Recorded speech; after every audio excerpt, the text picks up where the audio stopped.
বাড়িতে আজকে এলাহি আয়োজন। পনির, মাছ, চিকেন কিছুই বাদ দিইনি। Hey everyone, welcome to another short video.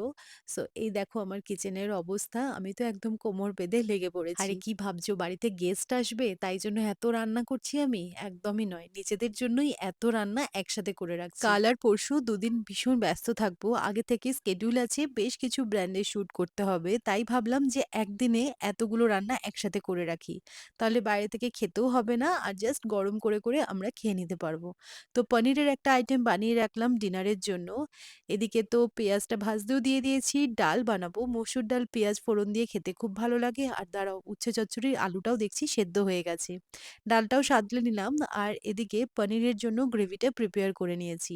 কড়াই পনির টাইপের বানাচ্ছি। পনিরগুলো আগে থেকেই ফ্রাই করা ছিল।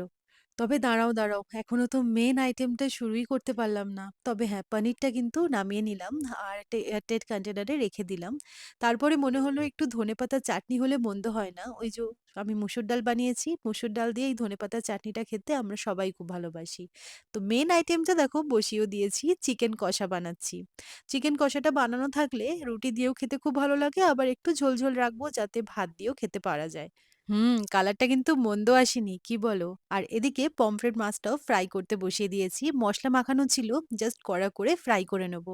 আর এদিকে সবকিছু এক জায়গায় আমি রেখে দিয়েছি।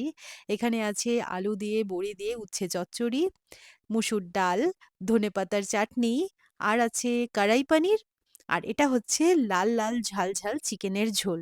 আচ্ছা বলো তো আজকে কত রকমের পদ আমি রাঁধলাম?